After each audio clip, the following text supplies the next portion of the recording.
Bismillahirrahmanirrahim. Assalamualaikum warahmatullahi wabarakatuh. Nama saya Siti Unayah, NPM 1850457.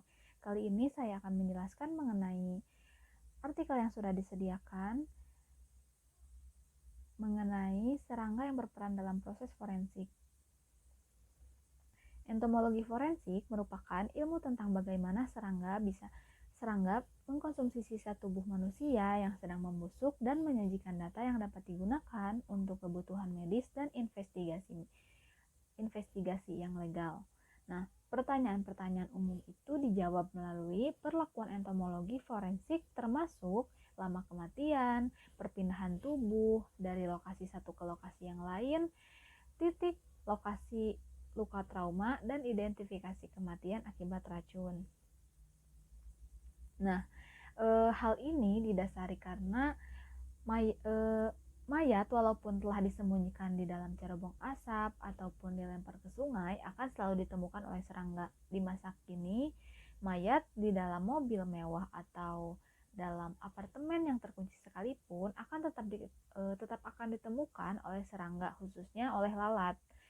Nah, ketika seseorang melakukan pembunuhan, pelaku berusaha menutupi jejak dengan cara meninggalkan mayat di dalam ruangan, dengan menguburnya, dengan menyimpannya di dalam kontainer dan membungkusnya, lalu melemparkannya ke sungai. Namun semua ini tidak bisa mencegah serangga menemukan mayat tersebut, karena pada dasarnya serangga sangat aktif untuk mencari makanan. Nah, keberadaan jasad sangat mendukung terbentuknya sebuah ekosistem baru. Nah, selama proses dekomposisi terjadi perubahan secara fisik, secara biologi dan kimia yang sangat cepat. Lalu tahap dekomposisi jasad akan menarik berbagai spesies serangga untuk datang. Beberapa jenis serangga yang menyukai jasad baru, tetapi ada juga serangga yang menyukai hewan yang sudah membusuk. Nah, gelombang kedatangan serangga ke jasad sangat berguna untuk menentukan waktu kematian atau postmortem interval atau PMI. Nah, beberapa faktor tersebut dapat mempengaruhi estimasi PMI seperti halnya fisik, kimiawi, iklim, cuaca, dan serangga pengurai.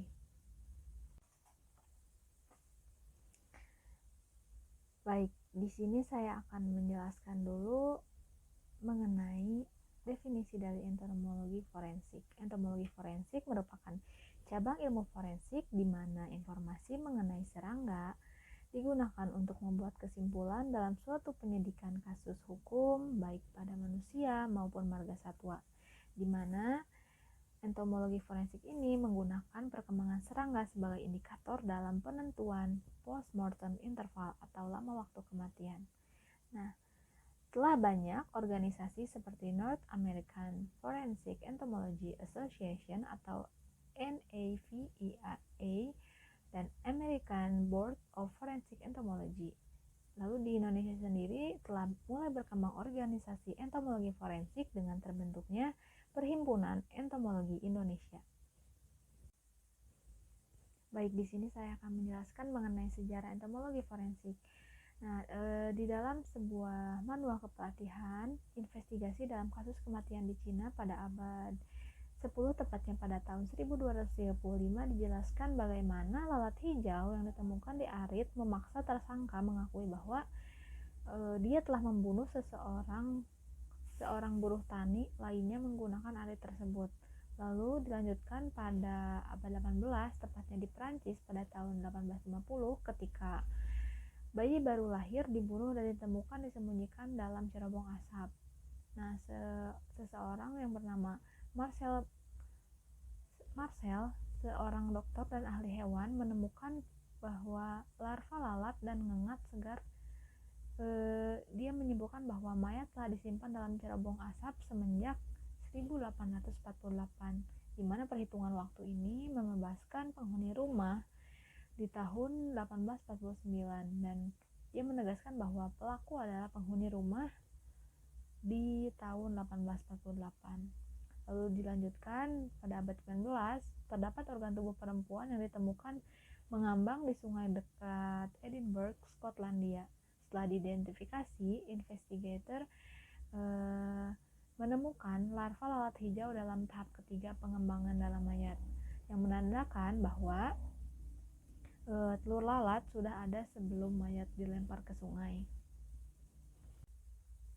Baik, di sini saya akan menjelaskan mengenai peranan serangga dalam proses forensik. Ilmu entomologi diterapkan ke dalam konteks forensik yang berpotensi dalam membantu kejahatan internasional, termasuk kejahatan kemanusiaan seperti genosida. Nah, hal ini dapat diselesaikan dengan memahami siklus hidup lalat, dengan memperkirakan PMI atau lama waktu kematian, dan mengaplikasikannya ke ranah hukum dan intelijen. Nah, sebagai contoh, entomologi forensik dapat memperkirakan PMI dari memeriksa populasi serangga di dekat jasad manusia. Nah, dapat juga memperkirakan lamanya jasad telah meninggal di lokasi tertentu dari sampel tanah dan serangga di bawah jasad. Jika analisis dari tanah menunjukkan lama waktu kematian pendek ketika dianalisis dari jasad menunjukkan PMI panjang, kematian jasad juga dapat diperkirakan dengan menganalisis tanaman dan tanah di sekeliling tubuhnya. Serangga dalam kasus ini berperan sebagai intelijen alam, di mana serangga datang pada jasad manusia yang sedang membusuk di urutan yang relatif dapat diprediksi, dan hal ini membuat serangga menyajikan informasi sains. Nah, hal ini disebut juga suksesi ekologi dan terdiri dari datangnya kumpulan berbagai macam arthropoda. Perbedaan dari serangga yang sering menghampiri jasad seperti lalat, kumbang, laba-laba, semut, dan lain-lain dapat juga menggambarkan kecelakaan yang menyebabkan kematian. Gelombang kedatangan serangga ke jasad hewan sangat berguna untuk menentukan waktu kematian atau postmortem interval. Tahap dekomposisi jasad akan menarik berbagai spesies serangga untuk datang, di mana beberapa jenis serangga ini menyukai jasad yang masih baru, tetapi ada juga serangga yang menyukai jasad yang sudah membusuk. Terdapat beberapa serangga seperti lalat. Lalat adalah serangga pertama yang mengerubungi jasad, sedangkan serangga lainnya seperti kumbang menghampiri jasad untuk memakan jaringan lunak. Nah, di urutan waktu di mana serangga pemakan bangkai hinggap, termasuk menyajikan data bagi investigator untuk memperkirakan waktu kematian dan mengungkap perpindahan jasad dari satu lokasi ke lokasi lainnya untuk mengelabui atau mungkin mendeteksi pengeboman, dan informasi ini diperoleh dari serangga. Nah, informasi ini sangat penting, bersifat penting karena hal ini dapat membantu investigator dalam menentukan tindakan apa yang dibuat oleh pelaku, mengungkap waktu dari tindak kriminal, dan memungkinkan mengungkap bahan mengungkap bahan yang digunakan oleh pelaku. Misalkan yang digunakan itu bahan peledak. Baik, di sini saya akan menjelaskan mengenai serangga yang berperan dalam proses dekomposisi. M. Cheng and W. Rodriguez mengemukakan bahwa lalat mendeteksi bau busuk dari jasad dan bertelur secara langsung atau di dekat jasad segar setelah kematian. Nah, Bornemisza juga mengakui bahwa terdapat komunitas bangkai memiliki 4 kategori ekologi. Beberapa spesies hanya mencari kelembaban, sementara yang lain membutuhkan tempat untuk beristirahat dan memakan mayat. 4 kategori komunitas bangkai tersebut adalah diantaranya yang pertama yaitu spesies Necrophagus, di mana ia memakan jasa dan merupakan kategori yang paling penting dalam menetapkan waktu kematian atau BMI. Biasanya itu kelompok lalat di mana ada contohnya lalat daging, lalat terbang. Nah, yang lalu ada kumbang penjelajah juga, biasanya itu khusus ditemukan di tulang. Yang kemudian ada yang kedua yaitu predator dan parasit pada spesies Necropagus. Yang ini kedua terpenting di kategori forensik. Di antaranya ada masih lalat, tapi beberapa dalam bentuk larva. Yang ketiga terdapat spesies omnivora, di antaranya seperti tawon, semut. Dan yang keempat spesies adventif yang contohnya ekor pegas dan laba-laba. Nah, serangga yang biasanya tiba atau hinggap lebih dulu di tempat kematian adalah biasanya diptera atau lalat, contohnya lalat terbang dan lalat daging atau Sarcopagidae. Nah, kumbang dan tawon biasanya setelahnya menyusul memakan daging busuk, kulit kering, dan rambut.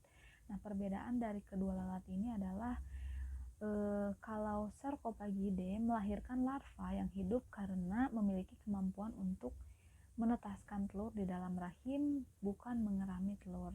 Nah, singkat waktu tergantung pada spesiesnya. Betina pada Calliporidea atau lalat daging atau lalat terbang menetaskan telur larva mereka dalam 1-2 hari di lubang-lubang tubuh jasad, terutama di mata, hidung, telinga, anus, dan area genital yang lain. Luka juga memberikan titik akses masuk dengan darah sebagai penarik serangga yang lebih lanjut. Nah, di sini lalat adalah serangga yang paling umum diasosiasikan dengan pembusukan. Lalat cenderung menempatkan telurnya dalam orifisium tubuh atau pada luka terbuka, di mana kecenderungan ini kemudian akan mengakibatkan berubahnya bentuk luka atau bahkan hancurnya daerah sekitar luka. Telur lalat ini umumnya tersimpan pada mayat segera setelah kematian pada siang hari. Nah, bila mayat tidak dipindahkan dan hanya telur yang ditemukan pada mayat, maka dapat diasumsikan bahwa waktu kematian berkisar biasanya antara 1-2 hari. Nah, angka ini sedikit bervariasi ya, tergantung pada suhu, kelembaban, dan spesies lalat. Setelah menetas, larva lalat tersebut berkembang lebih besar hingga akhirnya mencapai tahap pupa. Nah, tahap ini dapat memakan waktu 6-10 hari pada kondisi tropis biasa. Lalat dewasa dapat keluar dari pupa setelah 12 hingga 18 hari. Hidup serangga. Nah, serangga yang datang pada bangkai mempunyai urutan yang sesuai pada tahap dekomposisi. Nah, dalam perkembangannya dari telur menjadi dewasa terdapat jenis serangga yang menjalani metamorfosis lengkap atau metamorfosis sempurna, tetapi ada juga yang menjalani metamorfosis tidak lengkap atau tidak sempurna. Salah satunya lalat mengalami metamorfosis sempurna dengan stadium-stadiumnya yang terdiri dari telur, larva, pupa, dan lalat dewasa. Nah, karena lalat terjadi metamorfosis sempurna sebab terdapat perubahan bentuk yang sama sekali berbeda dari satu stadium ke stadium yang lain sampai dewasa. Nah, lalat atau blowflies mendatangi mayat dengan hanya melalui bau walaupun dari jarak jauh sekitar beberapa menit sehingga beberapa jam setelah kematian. Nah, tetapi blowflies ini tidak mendatangi mayat yang sudah mengalami mumifikasi atau mumifikasi dan pengeringan. Nah, lalat ini pada tahap awal sekitar 23 jam. Blowflies atau lalat ini pada tahap awal sekitar 23 jam menetas menjadi larva berupa belatung yang kerjanya hanya makan. Nah, sekitar 27 jam kemudian belatung tersebut memasuki tahapan kedua dan mulai menyiapkan diri untuk menjadi kepompong. Nah, belatung pada tahapan kedua ini umurnya sekitar 50 jam. Setelah itu memasuki tahapan ketiga dengan kesiapan menjadi kepompong bertambah matang. Tahapan ketiga ini umurnya sekitar 72 jam. Nah, tahapan ini Selanjutnya belatung menjadi kepompong. Nah, pada tahapan itu diperlukan waktu sekitar 273 jam untuk menetas menjadi lalat. Nah, jika semua daging pada mayat telah dimakan belatung, penelitian kerangka manusia atau jasad manusia dari sudut ilmu entomologi forensik masih dapat dilakukan. Kenapa? Karena para pakar mengatakan bahwa semua proses kegiatan serangga atau binatang lainnya pasti meninggalkan jejak, baik dari terdapat bekas kepompongnya, seperti itu. Ini saya akan menjelaskan mengenai gelombang serangga pada saat dekomposisi. Sebelumnya kita harus mengetahui dulu apa itu dekomposisi. Dekomposisi didefinisikan sebagai hancurnya jaringan sebagai akibat dari kombinasi dari autolisis dan pembusukan. Pembusukan terjadi saat mikroorganisme berkembang biak di dalam jaringan atau autolisis, dan biasanya terjadi paling cepat di jaringan yang mengandung banyak bakteri, contohnya saluran pencernaan. Nah, autolisis sendiri merupakan proses self-digestion atau lalu autolisis dimulai segera setelah respirasi seluler berhenti dan metabolit toksik terakumulasi menimbulkan kematian sel dan pelepasan enzim seluler. Seiring tubuh membusuk, terjadi perubahan biologis. Setiap perubahan ini kerap menarik beberapa kelompok serangga. Kelompok serangga yang berbeda diantaranya ada serangga yang datang ketika mayat masih baru, ada yang datang ketika sudah sedikit berumur, dan ada juga yang datang ketika jasad tersebut sudah kering. Juga yang datang ketika tinggal tersisa tulang dan kulit. Nah, berdasarkan tabel rangkaian arthropoda dewasa pada mayat manusia seperti gambar di samping. Nah, tahap dekomposisi terbagi menjadi 4 tahap, yaitu tahap fresh di mana jasad pada awal kematiannya sehingga kondisi jasad tersebut masih tergolong segar, berada pada rentang waktu 72 jam. Adapun serangga yang menghampiri jasad dalam tahap itu yaitu famili Caliporidae, Musidae, Silpidae, Sarcopagidae, Histiridae, dan Staphylininae dalam jumlah yang kecil ke sedang. Lalu pada fase bloated atau pembengkakan di mana jasad mengalami penggembungan atau pembengkakan berada pada rentang waktu hingga 92 jam. Lalu serangga yang menghampirinya yaitu serangga Caliporidae dari famili Caliporidae, Musidae, Silpidae, Sarcopagidae, Histiridae, Staphylininae dalam jumlah dari sedang ke jumlah yang besar. Lalu pembusukan berada pada rentang waktu hingga 102 jam. Lalu familinya masih sama seperti tadi,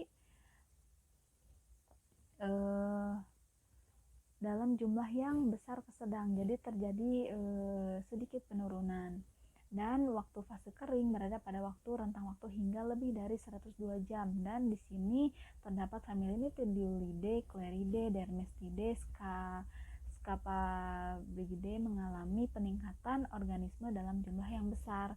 Nah, hal ini terjadi kan terdapat penurunan di beberapa famili.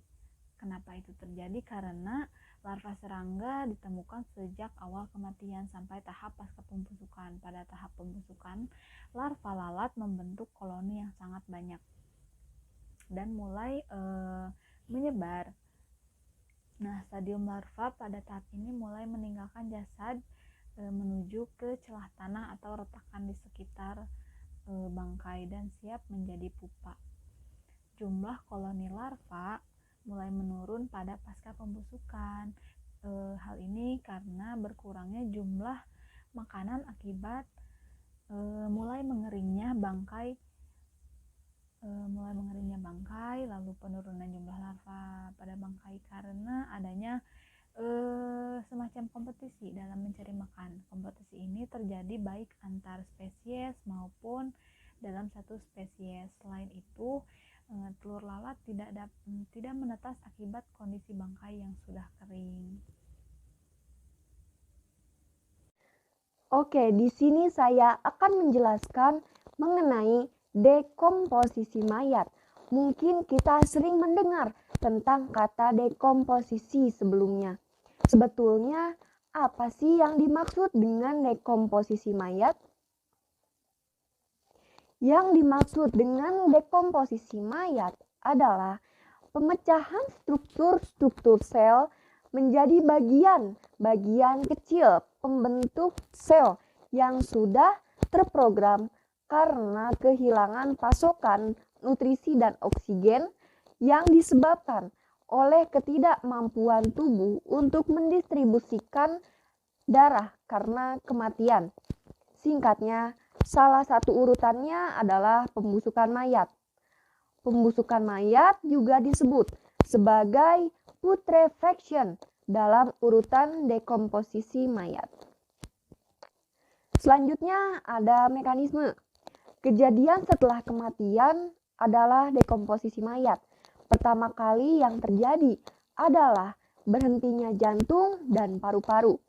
Jantung yang tidak bisa berdetak lagi tidak akan memungkinkan untuk darah supaya didistribusikan, sehingga fungsi darah sendiri adalah pengangkut oksigen dan nutrisi-nutrisi lain yang nantinya akan digunakan oleh sel-sel tubuh lain. Dan dengan tidak adanya asupan gizi dan oksigen untuk mempertahankan homeostatis kerja sel, maka sel dengan sendirinya akan merusak bagian-bagian dalam sel untuk diubah menjadi asupan nutrisi cadangan. Nah, semakin lama, bagian sel-sel penting pun akan mulai menghilang dan mulai akan terlihat pembengkakan sel. Karena mulai terjadi penarikan zat-zat dan nutrisi secara paksa dari pembuluh darah untuk mempertahankan kerja sel yang adekuat. Jadi akan terlihat gambaran sel yang mulai membesar dan nukleus yang mulai samar dan tidak terlihatnya lagi beberapa bagian yang penting seperti Golgi apparatus, mitokondria, dan lain sebagainya. Pada akhirnya sel akan pecah dan kehilangan integritasnya sehingga difagosit oleh leukosit untuk dijadikan bahan bakar sel lain. Nukleus akan terlihat lebih besar dari sebelumnya karena normalnya perbandingan nukleus dan sel adalah 1:3. Di sini endoplasma sel dan cairan-cairan sel lain sudah habis, sedangkan sel-sel akan terlihat mengkerut. Oke, sekarang apa saja faktor yang mempengaruhi dekomposisi? Ketika diletakkan di lapangan atau di keadaan terbuka, temperatur dan keadaan tanah akan sangat mempengaruhi kecepatan dekomposisi mayat. Menurut Carter, Yellowlees, dan Tibet, disebutkan bahwa temperatur akan mempengaruhi aktivitas enzim-enzim yang dihasilkan oleh bakteri yang menguraikan mayat. Juga disebutkan bahwa perbedaan jenis tanah yang berada di antara mayat akan mempercepat dekomposisi. Faktor-faktor yang mempengaruhi waktu pembusukan mayat dibagi menjadi 2, yaitu faktor eksternal dan faktor internal. Faktor eksternal adalah faktor-faktor yang mempengaruhi waktu pembusukan mayat dari luar tubuh mayat. Sedangkan faktor internal terjadi dari faktor mayatnya sendiri. Faktor eksternal meliputi yang pertama, ada temperatur lingkungan dan tekanan atmosfer. Tekanan atmosfer dan temperatur yang tinggi akan mempercepat dekomposisi. Jarak optimal temperatur untuk dekomposisi adalah 21 Celcius sampai 38 Celcius. Sementara temperatur ekstrim yang memperlambat dekomposisi secara kasat mata. Selanjutnya ada kelembaban. Perkembangan mikroorganisme yang berhubungan dengan dekomposisi akan terhambat bila kelembapan di sekitarnya rendah. Yang ketiga, ada udara. Angin yang tetap tidak akan membantu evaporasi dari cairan tubuh, mempertahankan kondisi tubuh, dan mempertahankan laju dekomposisi. Yang keempat, ada baju. Baju juga mencegah mikroorganisme untuk masuk ke dalam tubuh melalui udara.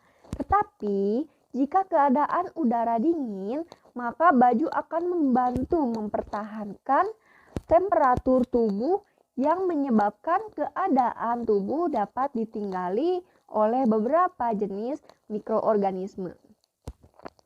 Yang kelima, ada lingkungan. Jika tubuh terendam air, kecepatan dekomposisi akan melambat karena pendinginan tubuh. Sementara jika diangkat, kecepatan dekomposisi akan meningkat karena sudah diencerkan oleh air dan tekanan atmosfer yang tinggi. Keduanya akan membantu dekomposisi. Jika dikubur, kecepatan dari dekomposisi tergantung dari dalamnya tempat mayat dikubur. Tanah permukaan memiliki bakteri yang lebih banyak dan lebih lembab dibandingkan tanah yang jauh lebih dalam. Yang keenam, ada invasi dari hewan dan serangga. Faktor-faktor internal sebagai berikut seperti ikan, kepiting, kura-kura, hewan lain itu akan merusak tubuh mayat, akan mempercepat pembusukan. Lalu seperti anjing, tikus, dan hewan darat lainnya dapat merusak tubuh mayat dan membantu masuknya bakteri yang mendekomposisi mayat. Lalat juga akan hinggap karena tertarik pada bau bangkai yang dikeluarkan mayat dan menelurkan telurnya ke dalam mayat, yang akhirnya menjadi larva, yang kemudian akan memakan mayat tersebut. Faktor-faktor internal dibagikan sebagai berikut. Yang pertama ada umur, lalu yang kedua ada jenis kelamin. Nah, karena wanita jumlah lemak subkutannya lebih banyak, maka akan mempertahankan panas tubuh sedikit lebih lama dan sedikit lebih mempercepat proses dekomposisi itu sendiri. Lalu yang ketiga ada kondisi tubuh, yaitu tubuh tipisnya akan lebih lama terdekomposisi daripada tubuh yang besar, yang berlemak atau bernutrisi baik, karena jumlah air pada tubuh kecil itu ditemukan lebih sedikit sehingga tidak memberikan tempat yang baik untuk perkembangan mikroorganisme. Selanjutnya, yang keempat ada penyebab kematian. Jika kematian karena infeksi atau septikemia, maka akan mempercepat dekomposisi karena bakteri. Yang kelima, ada permukaan luar tubuh. Permukaan sangat mempercepat dekomposisi karena membantu masuknya mikroorganisme tambahan dari luar tubuh. Nah, bagaimana cara mengumpulkan bukti-bukti entomologi dari jasad yang ada? Tentunya perlu diadakannya pengumpulan bukti dan data entomologis berupa serangga yang terdapat pada jasad atau sekitarnya. Karena pada bukti entomologislah banyak kasus kematian yang bisa kita ungkap, termasuk lama kematiannya. Seperti yang teman saya sudah bahas sebelumnya, serangga yang banyak berperan di sekitar jasad adalah lalat. Lalat hijau dan lalat bangkai merupakan dua jenis lalat yang tertarik oleh bau luka atau mayat. Lalat hijau biasanya menghampiri mayat terlebih dahulu sebelum lalat bangkai mengikuti jejak. Begitu mayat digunakan sebagai sumber makanan, lalat akan menetaskan telur atau larva ke dalamnya. Kemudian dalam waktu 24 jam, telur akan pecah dan melahirkan belatung tahap awal. Lalat hijau adalah serangga yang kecil dan telur mereka tidak lebih besar dari butiran beras. Ketika telur menetas, belatung akan masuk ke dalam tubuh mayat dan manusia pada umumnya tidak menyadari proses masuknya belatung pada tubuh mayat ini. Belatung sepanjang 1 inci ini biasanya bisa terlihat masuk atau keluar pada tubuh mayat. belatung ini akan menjadi kepompong dan bertransformasi menjadi lalat dewasa. Nah, proses ini akan terus terulang sebelum mayat ini akan benar-benar membusuk total. Larva lalat ini akan ditemukan sejak awal kematian sampai tahap pasca pembusukan. Pada tahap pembusukan, larva lalat akan membentuk koloni yang sangat banyak dan mulai menyebar. Stasiun larva atau L3 pada tahap ini mulai meninggalkan jasad hewan menuju celah ke tanah atau retakan di sekitar bangkai dan siap menjadi pupa. Kemudian jumlah koloni larva ini akan menurun pasca pembusukan karena mulai berkurangnya jumlah makanan, akibat mulai mengeringnya bangkai. Penurunan jumlah larva pada bangkai ini karena ada kompetisi dalam mencari makanan. Mengingat belatung mengonsumsi mayat, mereka juga kadang memberikan informasi berharga seputar DNA korban dalam kasus di mana tubuh korban hancur atau hilang. Rivers mengatakan belatung bisa digunakan untuk menguji apabila mayat mengkonsumsi narkoba atau diracuni. Di Baltimore, polisi menemukan mayat yang sudah sangat membusuk dan kesulitan untuk menemukan informasi apapun. Setelah menguji belatung pada mayat, mereka menemukan bahwa korban mengonsumsi obat antipsikotik berdosis tinggi dan mulai merancang kasus tersebut. Belatung juga dapat mengonsumsi residu tembakan, seperti tembakan pistol yang memberikan investigator kesempatan dalam mendapatkan bukti tembakan senjata ketika melibatkan mayat yang sudah terlalu busuk untuk diperiksa. Beberapa penelitian juga menemukan bahwa residu bom juga bisa diidentifikasi dari tubuh belatung dan bahkan bisa digunakan untuk menjelaskan tipe bom apa yang telah digunakan. Hal ini dapat membantu investigator menemukan organisasi dari pelaku. Kutu juga dalam tubuh korban dapat digunakan untuk membuktikan via DNA dari darah mereka bahwa tersangka berada dalam lokasi tertentu. Jasad merupakan sumber makanan bagi serangga dan mikroorganisme lain. Sesaat setelah kematian, sistem sirkulasi darah tubuh akan berhenti dan darah akan mengalir ke bagian tubuh bawah akibat adanya daya gravitasi yang sehingga menyebabkan terjadinya lebam pada bagian bawah bangkai. Aktivitas bakteri anaerob pada saluran pencernaan mengakibatkan timbulnya gas yang mengakibatkan tubuh akan menggembung. Adanya darah, degradasi jaringan, dan gas pembusukan akan menarik beberapa jenis serangga untuk bertelur. Beberapa serangga akan datang untuk makan dan meletakkan telur atau memakan kumpulan serangga yang terdapat di bangkai. Bau akibat gas yang ditimbulkan pada tahap penggembungan dan pembusukan ini sangat menarik serangga untuk datang, terutama lalat dari anggota famili Califoridae. Lalu bagaimana prosedur kerja tempat kejadian perkara atau biasa disebut juga dengan TKP? Sebagian besar bukti yang digunakan dalam entomologi forensik seperti yang dibahas oleh Haskell dan Katz adalah diklasifikasikan sebagai bukti yang menghilang atau bukti yang dapat merangkak, menggali, atau terbang di sekitarnya. Oleh karena itu penting untuk mempelajari kebiasaan utama serangga yang ada di tempat kematian sehingga pengumpulan identifikasi yang tepat dapat dilakukan. Haskell dan Katz mengatakan jika ada keraguan, investigator harus mencari bantuan ahli entomologi untuk mengurangi kesalahan. Ahli entomologi ini akan mengetahui kelompok secara keseluruhan dan bukan batas-batas sempit pengaplikasian ahli forensik dasar. Setelah berkonsultasi dengan seorang ahli, seseorang harus memeriksa adegan kematian dengan hati-hati dengan membuat catatan tentang serangga yang ditemukan di tempat ekosistem tertentu dengan mengingat nama ilmiah yang tepat.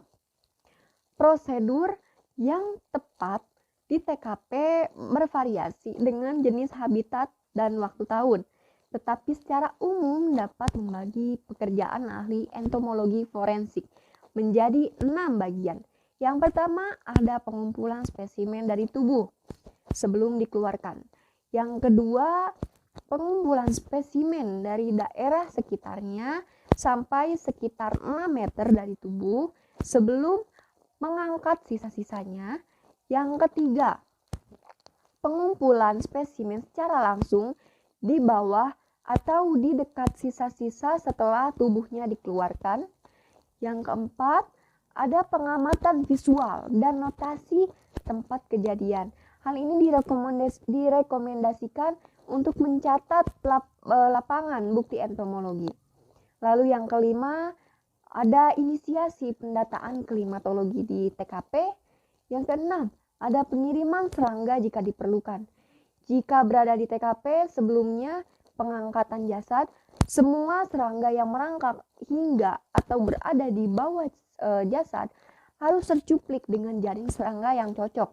Lalu kemudian akan dimasukkan ke dalam toples kaca atau plastik, dibunuh atau diawetkan di etil alkohol berkadar 70% atau isoprofil alkohol untuk dipelajari nantinya.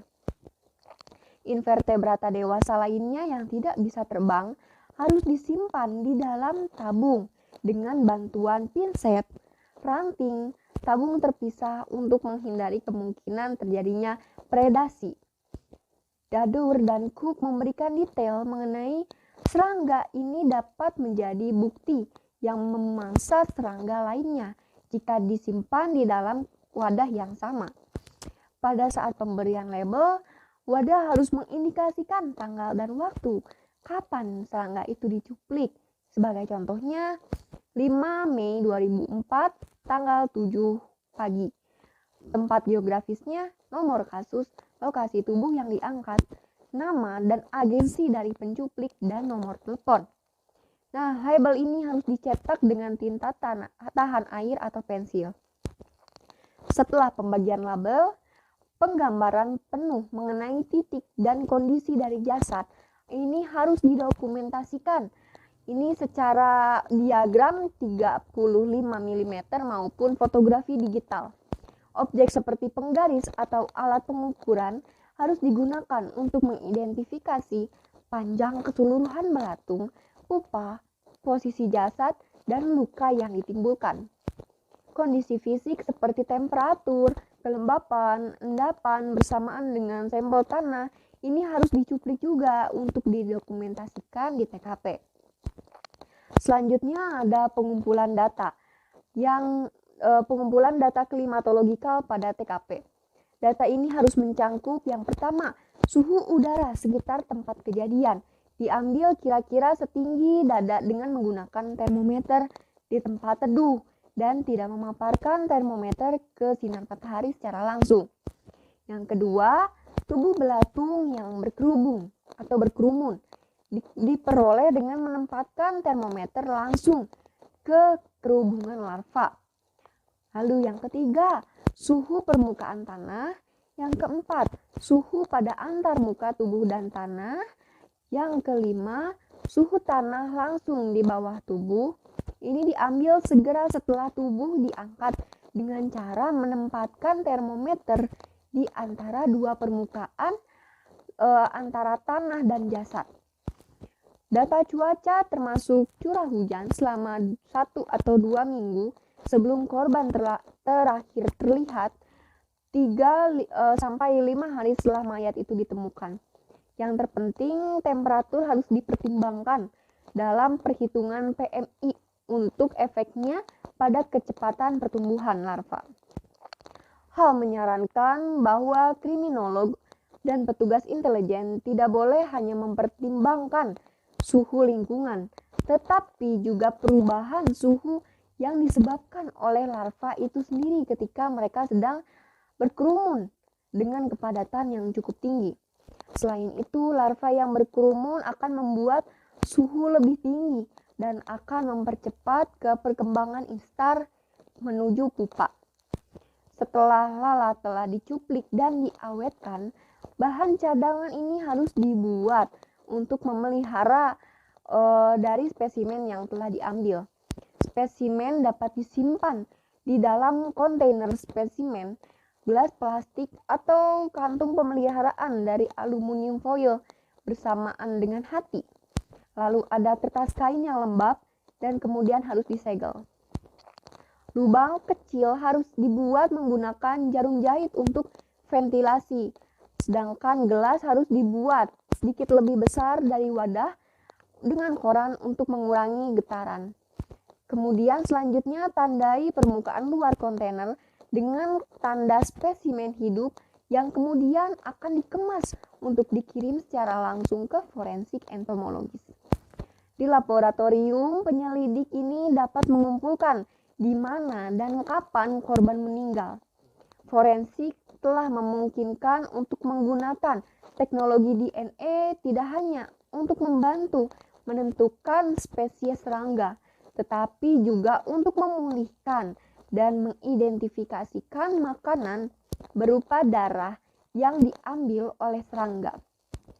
DNA darah manusia dapat diambil dari saluran pencernaan dari serangga yang telah memakan jasad. Kemudian kehadiran DNA individu dalam serangga dapat menempatkan tersangka di lokasi yang diketahui dalam jangka waktu tertentu. Pengambilan darah korban juga dapat menciptakan hubungan antara pelaku tersangka, dan teori inilah yang berlaku untuk penemuan residu atau senyawa peledak dalam saluran pencernaan belatung atau kandungan lemak tubuh yang tersimpan. Namun, alih-alih analisis DNA, analisis kimia juga diperlukan untuk memastikan penahan penggunaan senyawa kimia yang eksplosif di tempat kejadian. Hasil percobaan teori ledakan ini akan diberikan di bagian selanjutnya. Lalu lokasi investigasi lalat pada mayat juga mungkin penting untuk menentukan penyebab kematian itu sendiri atau rekonstruksi kejadian sebelum kematian. Misalnya, jika ada trauma atau mutilasi tubuh sebelum kematian, ini dapat menyebabkan investigasi yang lebih berat daripada bukaan alami yang terbatas. Dalam serangan pisau dan tembakan, penggunaan lengan adalah hal yang biasa sekaligus melindungi wajah dan kepala yang mengakibatkan cedera pada bagian bawah lengan bawah. Setelah kematian, luka-luka ini akan menjadi tempat berkembang biak untuk serangga, khususnya lalat. Oleh karena itu, perilaku alami ovoposisi atau deposit larva lalat pada luka dapat membuat para penyelidik berasumsi bahwa pertahanan diri adalah faktornya yang dalam pembunuhan mungkin adalah menjadi penyebab kematiannya. Nah, itu yang bisa kami jelaskan mengenai entomologi forensik. Masih terdapat kekurangan yang ditemukan. Saya Sabella Friska dan rekan saya Siti Unaya undur diri. Wassalamualaikum warahmatullahi wabarakatuh.